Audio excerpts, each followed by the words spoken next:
Meus irmãos, muita paz. A vida nos oferece muitas experiências onde nós podemos aprender bastante. Na maioria das vezes, são experiências simples. Uma caminhada, uma ida ao mercado, uma criança que a gente cuide, um idoso que a gente converse. Por mais simples que seja a experiência, poderemos extrair dela lições preciosas. Para tanto, é preciso estar com a mente aberta, não prejulgar as pessoas, não criar expectativas em relação ao comportamento de ninguém. Simplesmente observar, simplesmente esperar que do outro saia alguma coisa para o nosso crescimento, para o nosso aprendizado. Digo isto porque hoje pela manhã eu fui visitar uma pessoa no hospital. E hospital para mim é um lugar muito sério. E é sempre um lugar onde eu aprendo muito. Não me incomoda a burocracia de acesso, não me incomodam as regras. Absolutamente nada ali é para mim motivo de irritação ou de intranquilidade.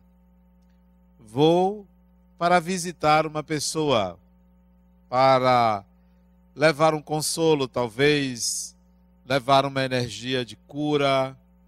É sempre um lugar onde eu estarei disponível para crescer e para aprender. Vejo que, de um lado, no ambiente material, ali se encontram pessoas trabalhando, cuidando de outras pessoas. Ali estão acompanhantes ansiosos pela cura.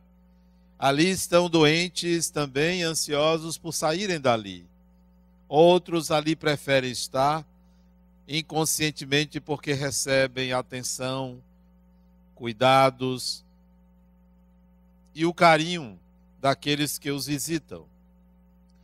Do outro lado, no lado espiritual, nós também vamos encontrar trabalhadores que se desdobram para amparar aqueles que estão em vias de desencarnar e outros que estão ali para evitar que isto aconteça. Cada um com seu propósito. É um ambiente de intensa atividade de um lado e de outro. Cheguei ao hospital, me identifiquei, fui ao quarto, que eu já sabia o número da pessoa que eu fui visitar. Era cedo, 8 e pouco da manhã, 8h05, 8h10 da manhã. Não era horário de visita, mas eu queria ver a pessoa e, inexplicavelmente, tinha já algumas pessoas aguardando para entrar, esperando sentadas para que a recepção abrisse, e a recepção estava fechada. E eu simplesmente me dirigi à recepcionista, que estava escrito fechado, e pedi a ela para ir ao quarto e dei o número. Ela simplesmente pegou um papelzinho, perguntou-me o nome do doente, preencheu o papelzinho e me entregou e disse: o senhor suba aquela escada ali à esquerda. Acesso franqueado. E eu notei que depois que eu saí, uma pessoa se levantou para falar com ela. Ela disse: está fechado.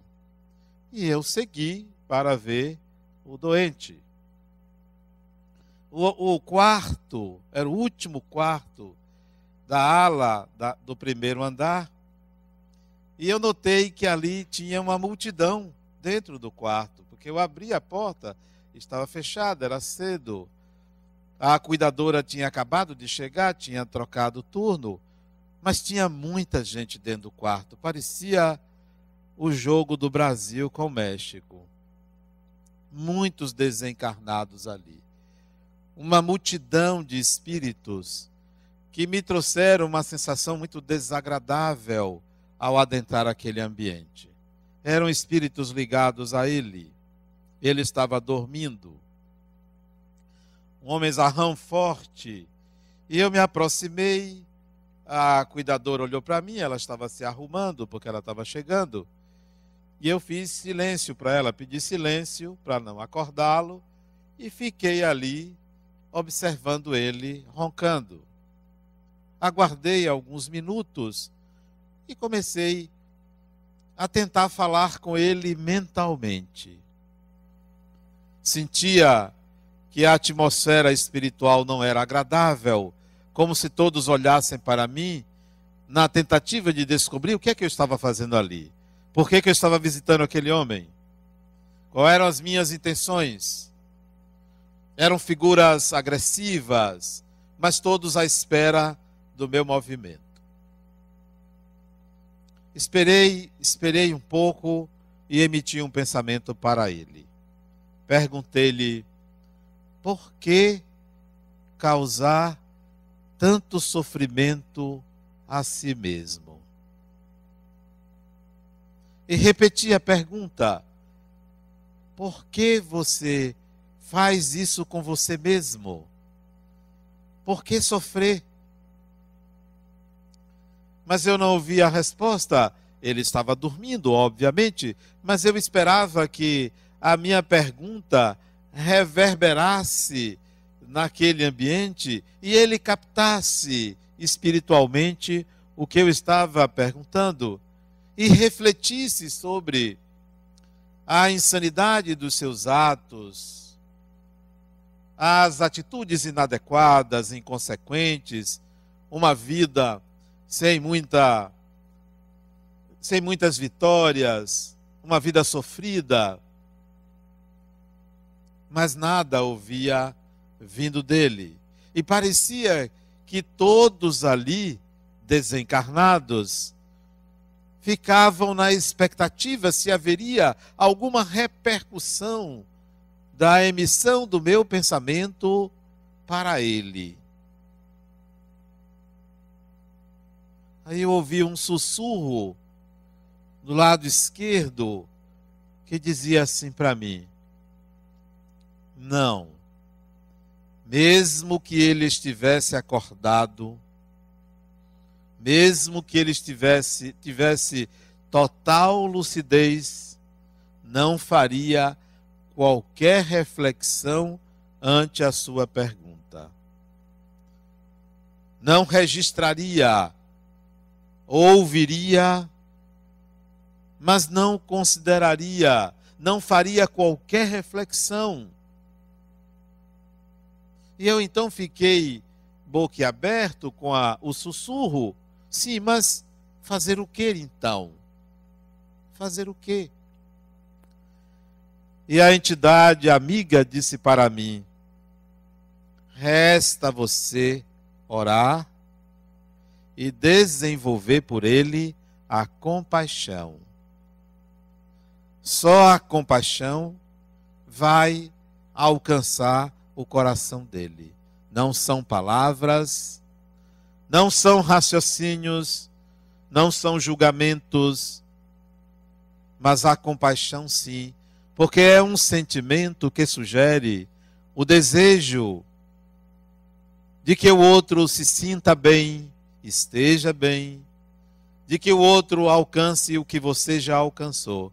Ore e desenvolva a compaixão. E em minutos ou segundos depois de eu ouvir esse sussurro, ele abre os olhos e emite o meu nome.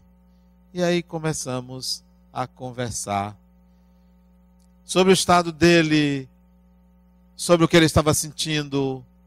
E eu percebi que aquela multidão que ali estava foi diminuindo a quantidade, como se deixassem eu e ele a sós. Conversamos há alguns minutos e eu notei, eu mudei de lugar, de posição na cama, a cuidadora revezou também o lugar, eu fui para o outro lado, para o lado direito dele, e eu disse a ele: eu me lembro de você quando você era pequeno. Lembro-me das brincadeiras que costumávamos ter. Lembro-me da sua sutil inteligência, do quanto você se mostrava uma pessoa muito perspicaz. E aí eu vi uma lágrima descer no olho dele, como se aquilo, não o que eu estava dizendo, mas a lembrança de uma infância querida, de uma infância compartilhada, tocasse a alma dele, e ele chorou. Chorou, fechava os olhos, apertava, eu botei a mão no ombro dele e disse: fique tranquilo, você vai ficar bem.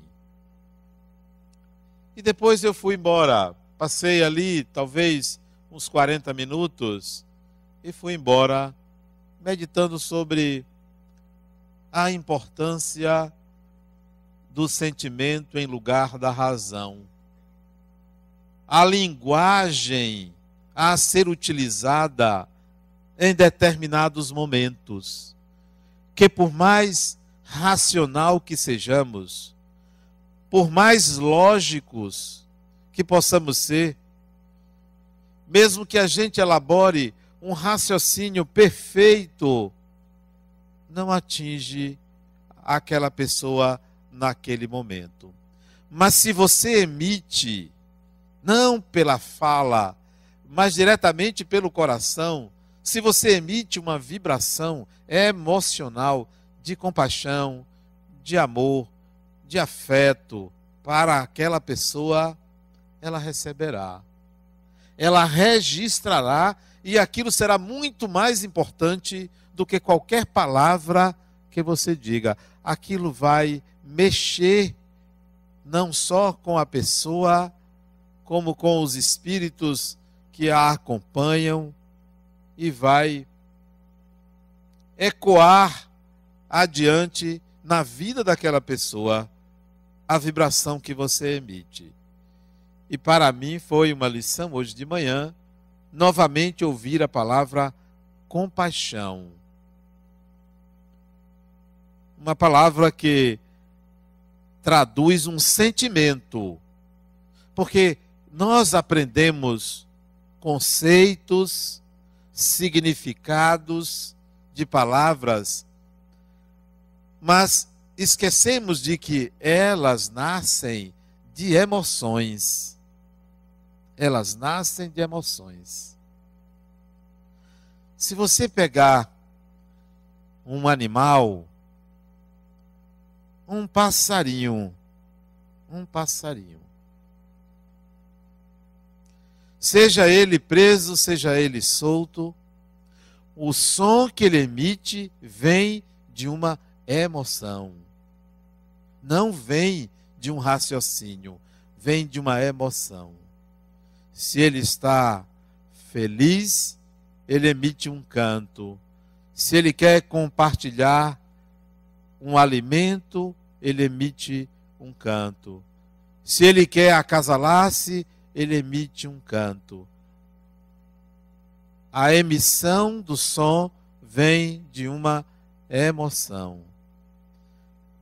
Nós fazemos isso tão sistematicamente e automaticamente, acreditando que a nossa fala vem de um volume de informações que se juntam formando uma ideia, que esquecemos que aquelas informações ou aqueles conceitos originalmente vieram de emoções.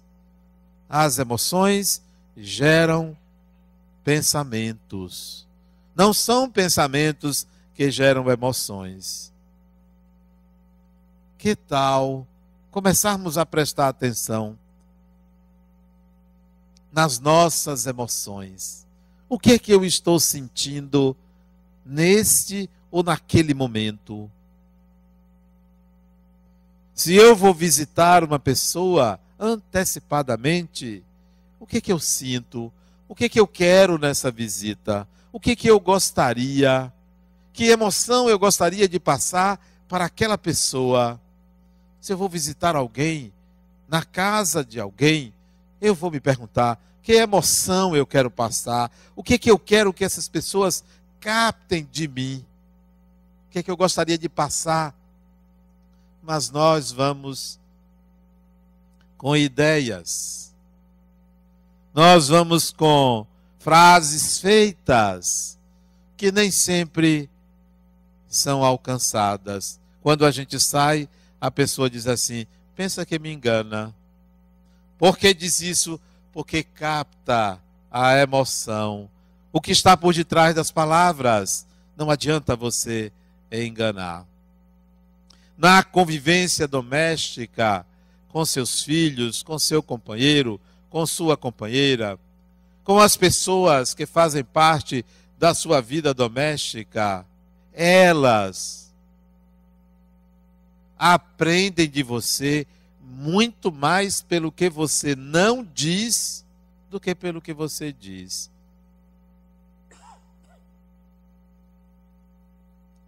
Porque nós aliciamos emoções.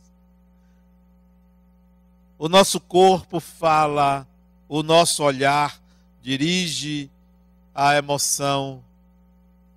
Então é preciso que a gente tenha uma percepção mais profunda e adequada do que se passa no nosso mundo íntimo, porque isso vai ser captado pelas pessoas. Não adianta enganar. Quem engana, engana-se. Engana-se. A compaixão é um sentimento que antecede a amorosidade, que antecede o amor. A compaixão é um sentimento. Nunca esqueçam disso. Não é um pensamento. Antes da compaixão ser uma ação, ela é um sentimento. O que é que eu sinto por esta pessoa doente? Por essa pessoa que é pobre? Por essa pessoa que está na miséria? Por essa pessoa que precisa de um conselho? E se você realmente quer evoluir, desenvolva este sentimento chamado compaixão. Desenvolva. Se você sente ou sabe o que é alegria, você sabe o que é alegria, porque você a sente. Você sabe o que é tristeza, porque você a sente. Você sabe o que é ciúme, porque você o sente. Você sabe o que é saudade, porque você sente. Você sabe o que é inveja, porque você sente. Você sabe o que é paixão, porque você sente. Você sabe o que é amor, porque você sente. Então descubra o que é compaixão, porque é preciso senti-la. Se não sentir, não sabe o que é. Acha que compaixão é dar uma esmola, um alimento, um cobertor, é dar comida a alguém, é dar um conselho. Não. Isto é a ação. Tente descobrir e sentir compaixão. É um sentimento que não equivale a nenhum que você conhece, porque é um sentimento específico. É um sentimento singular. Compaixão não é amor, compaixão não é pena. É um sentimento diferente. Nós aprendemos no Espiritismo que fora da caridade não há salvação. Mas esse dístico, essa frase, esse enunciado, ele é do século XIX. Ele é do século XIX, 1857. E nos livros seguintes ao Livro dos Espíritos, Allan Kardec colocava a questão da caridade, os espíritos colocavam a importância da caridade.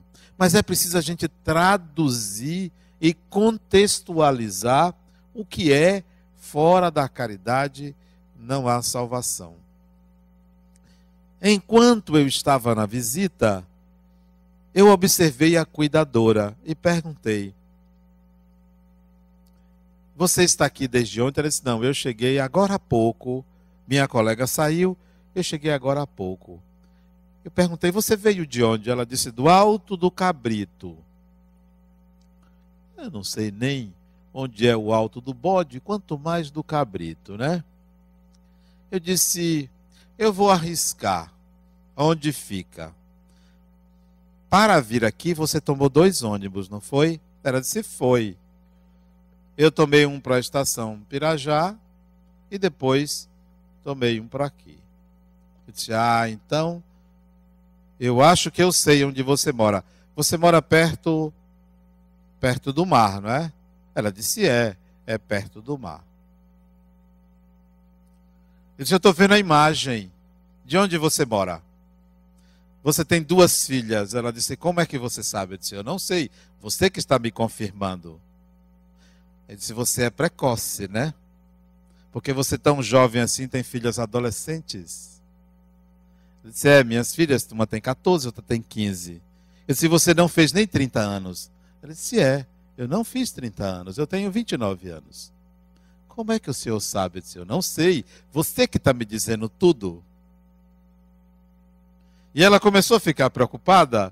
O que é que eu sabia dela? De onde eu tinha essas informações? Aí eu disse: olha, eu não vou arriscar mais nada. E o seu marido, cadê? Ela disse: ele está viajando. Ele é rodoviário. Ele está viajando. Eu disse: mas ele chega amanhã. Ela disse: ele chega amanhã. Como é que o senhor sabe? Eu disse: eu não sei. Você é que está me dizendo tudo isso?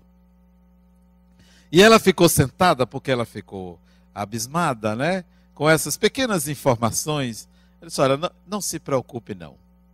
Isso significa que você está aqui, está inserida num contexto de ajudar essa pedra preciosa que é esse rapaz. Ele é um diamante. Eu sei que você está aqui profissionalmente, mas sei também que você tem um bom coração e vai fazer o melhor por ele e vai cuidar muito bem dele. Ela olhou assim para mim como quem recebeu uma ordem, né? E claro, eu fiz propositadamente para convidá-la ao melhor dela por ele. Porque a pedra preciosa era para mim, não era para ela. Ela só estava ali cumprindo o dever dela. Dar o melhor de si. Isto é caridade. Dar o melhor de si. Para quem? Para a vida. Para qualquer pessoa. Em qualquer momento. Em qualquer ambiente. Em qualquer situação. Isto é o embrião da caridade. Dar o melhor de si. Oportunizar essa experiência de eu vou fazer o meu melhor. Ah, mas ele não merece. Não, não é por ele. Eu vou fazer o meu melhor por mim, porque eu mereço fazer o meu melhor. Eu mereço. É por mim. Faça por você o seu melhor, porque isto é o embrião da caridade. Daí vai nascer sentimentos, daí vai nascer ações, ou vão surgir sentimentos e ações, quando você quer dar o seu melhor. E ainda brinquei com a menina. Para mim, uma menina, 29 anos para quem tem 59, né? É uma menina, né? Aí eu brinquei com ela e disse para ela que ela não se preocupasse, porque ela estava envolvida com pessoas... Não, que ela estava envolvida com uma pessoa por quem eu nutria um afeto muito profundo e tocava nele. Eu tinha mudado novamente de posição, passei para o lado esquerdo da cama dele e ela do outro lado. Eu disse, olha, você está envolvida até amanhã, quando você vai ficar aqui, são 24 horas de plantão, você está envolvida com uma pessoa muito amada. Então você está envolvida numa coisa muito boa, muito boa. Participe disso, porque isso é muito bom. É muito bom quando a gente trabalha e faz o bem e recebe de volta uma energia como essa, né? Elicie no outro, faça com que o outro expresse o melhor do outro. Toque no melhor do outro. Não toque no pior das pessoas. Não acione o que o outro tem de ruim. Mesmo que a pessoa expresse isso, traga isso para você, tente tocar no melhor dela. Tente tocar no melhor dela. E eu me lembrei também que outro dia eu fui num banco me cadastrar, porque eu sou aposentado, e tive dificuldade de alguém saber onde era, né? Onde era o setor que eu ia me cadastrar, porque tem que se recadastrar todo ano. E eu fui com papel e disse, olha, eu vim aqui me recadastrar, eu sou aposentado. Aí uma pessoa me mandou para outra, que mandou para outra, que mandou para outra, e ninguém sabia, até que o vigilante, com compaixão por mim, disse, olha, isto é com fulana. E aí eu fui atrás de fulana. Aí fulano disse, é comigo, mas depende da assinatura da gerente. Cadê a gerente? Ela está no almoço. Mas, coincidentemente, a gerente despontou lá na entrada da agência bancária, veio na minha direção e disse assim, Adenauer, eu te amo. Olha que coisa maravilhosa. Aí eu disse, porque todo mundo ouviu, eu disse assim, seu marido sabe disso? Ela disse, o pior é que ele também ama você, né? Esses momentos o que é que ela fez comigo? Ela tocou no melhor de mim. E nós temos reticências em fazer isso. Não precisa sair dizendo eu te amo para as pessoas, mas você pode tocar no melhor das pessoas. Hoje de manhã de novo, entra uma enfermeira no quarto, isso já eram 8h30, e entrou, não deu bom dia, eu notei, ele disse, ela não está num bom dia. Aí foi logo perguntando a ele, o senhor dormiu bem? E se dirigiu a ele, né? Poderia ter dado um bom dia. Eu disse, não, eu não vou sintonizar com essa cobrança com ela. E ela foi fazendo várias perguntas, eu pensei assim, eu vou brincar com ela. Mas alguém me disse, não faça isso. Ela vai reagir à sua brincadeira. Ela fez todos os procedimentos dela, não notou nem a minha presença, nem a presença da cuidadora, terminou e saiu. Essa não toca no melhor do outro. Profissionalmente ela agiu, tecnicamente ela agiu, mas ela não tocou no melhor do outro e nem deu o seu melhor. Quando eu saí sozinho, ela estava na ilha de enfermagem, e aí eu me dirigi a ela, olhei nos olhos dela e disse, bom dia. Aí ela, sorridente, respondeu. Talvez para ela entender que ela poderia ter feito isso lá no quarto. Tente tocar no melhor das pessoas. E isto vai também desenvolver em você e no outro o sentido, o significado da palavra caridade. Lá atrás estava escrito, fora da caridade não há salvação. Traduzam. Por que eu estou dizendo traduzir? Primeiro porque isso veio do original francês. Já foi traduzido. Então, nós podemos traduzir numa linguagem atual. Aliás, tudo que vocês lerem, tudo, absolutamente tudo, contextualize. Pode modificar as palavras segundo o seu entendimento. Só não coloquem isso no papel dizendo que foi o outro que disse. Está lá escrito, fora da caridade não há salvação. Bote escrito assim, Allan Kardec. Adenauer diz assim, fora da caridade não há evolução. Eu vou botar Adenauer Novaes, porque esta foi eu que disse. Porque entendo desta forma, mas tenho que colocar o meu nome. Então, traduzam, interpretem e assumam a interpretação. Então, fora da caridade, não é possível ao espírito evoluir. Não é possível. Por quê? Porque a caridade contraria o egoísmo. Porque o egoísmo impede a caridade. Quando você atua com caridade, você está combatendo o natural egoísmo que o ser humano tem. Porque é natural, não é um defeito. O egoísmo não é um defeito. O egoísmo é uma ausência, uma falta, uma ignorância. Não é um defeito. Não é uma coisa que você aprende a ser. Você já nasce naturalmente egoísta. Você aprende também a reforçar isso que é inato. A caridade vai reduzir e até eliminar o natural egoísmo.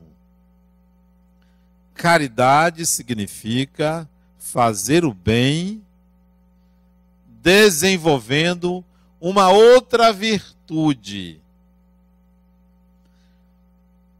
Caridade não é só praticar. Praticar é a expressão da caridade. Porque tem uma virtude anterior à caridade que deve levar ao ato natural da caridade.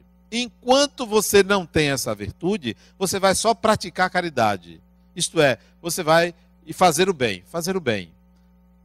Você vai dar um bom conselho, você vai dar um remédio, você vai dar um dinheiro, você vai dar uma comida, você vai dar uma roupa. Tudo isso é a prática. Mas essa prática, ela tem que, ao longo do tempo, levar você ao desenvolvimento de uma virtude. Como é o nome dessa virtude? Bondade. Bondade. Uma pessoa que faz caridade nem sempre é bondosa. Porque a caridade pode ser um mero preceito religioso. Então nós espíritas aprendemos, fora da caridade não há salvação, ou fora da caridade não há evolução, bom, eu tenho que fazer caridade. Aí eu vou fazendo caridade. Faço a caridade porque aprendi que devo fazer. Aprendi que devo seguir uma norma. Mas se nesta prática eu não desenvolver, eu não construir, eu não integrar a habilidade de ser bondoso, ainda vou precisar algumas encarnações fazendo caridade. Então, fazer caridade, praticar a caridade, é um ato ou são atos para levar o espírito a integrar a condição de ser uma pessoa bondosa. Porque quem é bondoso não precisa aprender que fora da caridade não há salvação ou evolução. Não precisa aprender, porque já desenvolveu essa habilidade de ser bondoso, naturalmente é. E ser bondoso não significa dar tudo que tem. Isso é irresponsabilidade, não é bondade. Porque bondoso é, então eu tenho que tirar a roupa do corpo e dar. Não. Eu tenho que dar tudo que eu tenho. Não, isso é irresponsabilidade. A bondade é uma disponibilidade para doar-se. Uma disponibilidade para doar-se. Então, você vai encontrar pessoas bondosas. Pessoas que têm essa habilidade, que têm essa virtude Mas nem sempre essas pessoas estão dando os seus pertences. Porque, por mais bondoso que eu seja, alguém me pedir meu celular, eu não dou. Mas não dou de jeito. Também eu não sou bondoso, né? Ainda não sou. Mas se eu fosse, não daria. Porque é uso pessoal. E tem outras coisas que o outro precisa muito mais do que ter o meu celular. Então, quem precisa do meu celular não merece a minha bondade. Porque quem merece a minha bondade precisa de coisas muito mais básicas do que um celular. Então, bondade não é dar tudo que tem. Ah, olha como fulana é bondosa. Ela empresta as roupas dela para a amiga dela. Isso não é bondade, isso é amizade. A bondade é algo muito mais elaborado, mais complexo, que subentende atos da vida cotidiana nas várias oportunidades que a pessoa tem. Não é só com os seus. Tem gente que, em família, faz tudo, se desdobra, extremamente caridoso em família, mas fora dos círculos familiares, nananina não.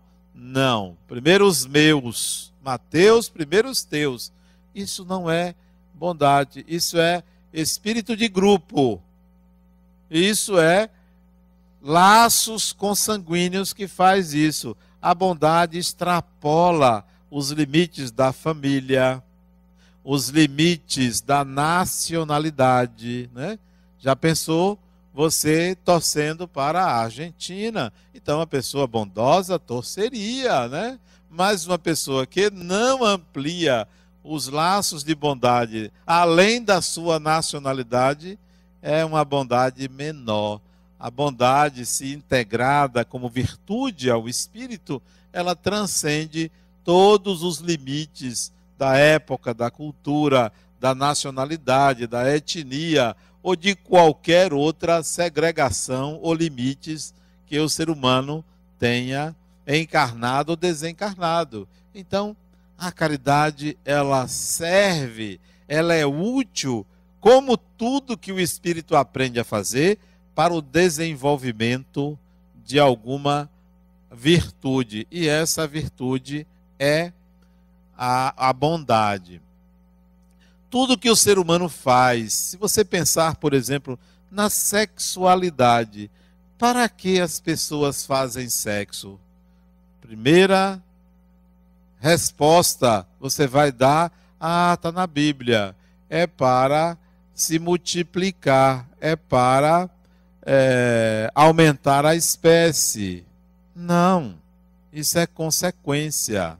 Não é para isto, isso é consequência. Tanto não é para isso que inventou-se a pílula anticoncepcional. Então, não, o sexo não é para aquilo, o sexo é para o quê? Para que Deus fez o sexo? Para que Deus fez com que o ser humano pratique o sexo? Para quê? Se vocês responderem para ter prazer, eu vou dizer que não, isso é só o tempero. Porque se não der prazer, ninguém faz. Ninguém anda arranhando as paredes com o cotovelo. Por quê? Porque não dá prazer. A gente faz porque dá prazer. Então, a prática sexual não é para a multiplicação ou para a geração, não é para obter prazer. O primeiro é consequência, o segundo é o convite. Se você não tivesse prazer, não faria. Então, para que Deus colocou o sexo para o ser humano? Se não é para procriar, nem é para ter prazer, para que é? Para o desenvolvimento de que habilidade? Não acredito que vocês não me ajudem nisso. Para o desenvolvimento da capacidade afetiva. A afetividade humana só existe porque existiu nos primórdios da evolução o contato íntimo sexual. Para que a afetividade? Para o desenvolvimento de que sentimento? Do amor. Então, a prática sexual, tão reprimida, tão condenada, tão contrária para alguns à evolução espiritual, nada mais é do que um presente de Deus para que o espírito aprenda a amar. É para isto. Essa é a finalidade. Para que você trabalha? Vamos a outra questão. Falei da caridade, falei da sexualidade. Vamos falar do trabalho. Para que você trabalha? Qual é o objetivo de Deus, dando ao ser humano a oportunidade de praticar o trabalho? Não me diga que é para ganhar dinheiro. Ganhar dinheiro é o atrativo. É o atrativo. Para desenvolver que habilidade? Sociabilidade. Disciplina. Estabelecimento de limites. Sentimento de utilidade. É para o desenvolvimento desses aspectos. Tudo que o espírito faz, tudo que o espírito pratica, é para o desenvolvimento de habilidades. Habilidades essas que, quando integradas, geram evolução. Torna-te uma pessoa evoluída com o desenvolvimento de habilidades. Não pense que ficar no centro espírita de braços cruzados assistindo palestra vão fazer você evoluir. Não pense que vir ao centro espírita, ficar sentado orando a Deus, aos espíritos, a quem quer que seja, pedindo isso, pedindo aquilo, é evolução. A evolução está lá fora. Está na vivência de experiências que gerem habilidades e competências. Quando vocês sentirem a compaixão, pode ter certeza, subiram mais um degrau na evolução. Só em sentir. Só em sentir. Quando vocês perceberem que a prática da caridade está tornando você uma pessoa bondosa, subiram um degrau na evolução. Compaixão e caridade estão muito próximas uma da outra. Muito próximas, porque a prática, o ato de fazer o bem, a prática da caridade, poderá levar você à compaixão, poderá levar você à bondade. Em certas pessoas não leva a lugar nenhum. Por que não? Uma vez eu fui num centro espírita fazer uma palestra. Não foi aqui em Salvador, foi em outro estado. Eu tinha várias palestras naquele estado. Fui no centro espírita.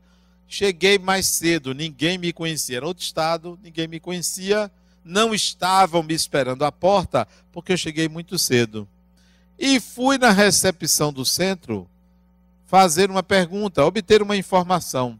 A pessoa me recebeu pessimamente. Estava ali para fazer a caridade, mas não fez, porque era profissional da caridade. Faltava o sentimento de bondade.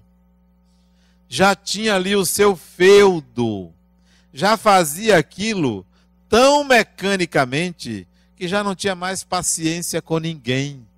Então, de que vale? Para quê? Não é a prática. É, na realidade, a integração da habilidade gerada pela prática. Se aquela prática não está gerando essa habilidade, você precisa mudar de profissão, mudar de planeta, desencarnar ou alguma coisa, porque aquilo ali não está sendo útil para você. É preciso mais exercícios. Quando o Espiritismo diz fora da caridade, não está dizendo que todo mundo aqui está num abismo que, se não fizer aquilo, vai ter uma tragédia. Não. É um dístico, é um enunciado, fora da caridade não há salvação, mas pense assim, que em vez de pensar fora de, Pense assim: se eu estiver dentro da caridade, se eu estiver exercitando a caridade e adquirir e integrar a bondade, eu evoluo mais um pouquinho.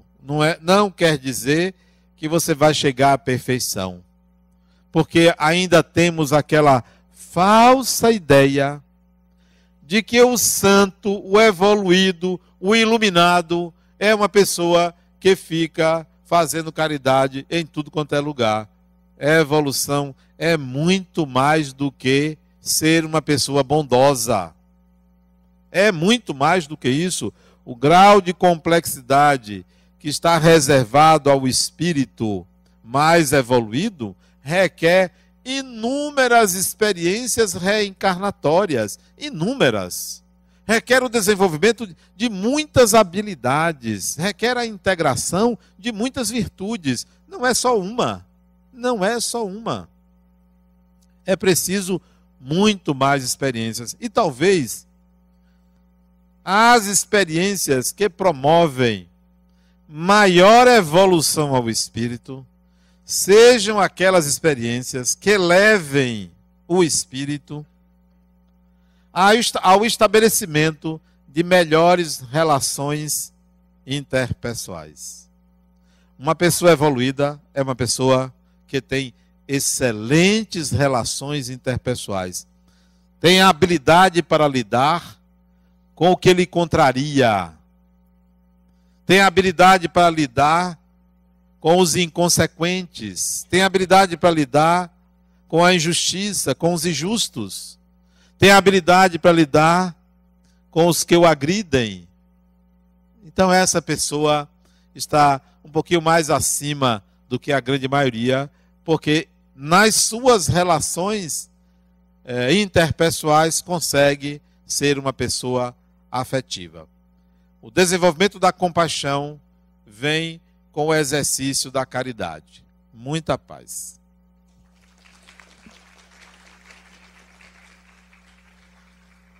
O aviso que nós temos é que eu vou dar um seminário no mês que vem, não me lembro a data. Alguém se lembra da data? Dia 20 de julho. É um dia de domingo? Domingo. Então, no dia 20 de julho, aqui nesse auditório, eu vou fazer um seminário chamado Espiritismo e Iluminação Interior. Todos estão convidados. Uma pessoa que venha paga R$50, 2 pessoas paga 100. Tá? Agora, 3 pessoas não é 100, é 150. Então tem esse sistema. Dia 20 de julho, Iluminação Interior, todos estão convidados, os ingressos podem ser adquiridos na livraria. Estudante paga, não é meia não, acho que é R$30. Estudante paga R$30, né? Mesmo aqueles que tragam carteira falsificada, porque a gente não vai checar, então também vão pagar e sonegar os R$20. Então, o seminário é Iluminação Interior, no dia 20 de julho, aqui no auditório. As inscrições podem ser feitas diretamente no site da Fundação La Harmonia ou na livraria. Vamos ao passe coletivo e à oração final. Convidamos os médiuns passistas a ocuparem as suas posições.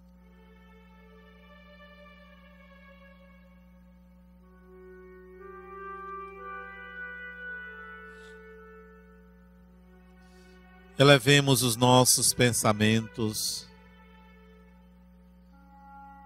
buscando alcançar a transcendência, o divino, evocando o melhor em nós, evocando o sentimento de compaixão pelas pessoas que se encontram em equívoco, pelas pessoas doentes da alma e do corpo, pelas pessoas que maldizem, malquerem incapazes de um gesto de bondade. Que no caminho delas nós não reforcemos as suas inconsequências, contracenando com elas, que nós possamos emitir o melhor, que nós possamos obter o melhor delas,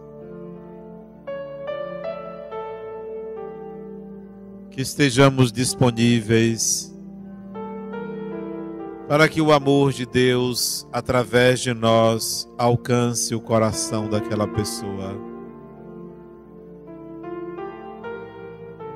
Que as nossas vibrações nesse momento alcancem pessoas que estão doentes, nos hospitais, em leitos de dor.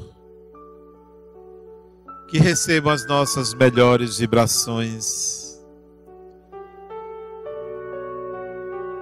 Que a imagem do Mestre Jesus possa atingir as suas mentes, reconfortando a alma, reequilibrando o seu desejo de viver, conscientes da sua imortalidade. Sê conosco, Senhor Jesus, que a tua paz, o teu amor, a tua doutrina possa penetrar na nossa alma e contribuir para a nossa autotransformação. Que a tua paz nos leve de volta aos nossos lares.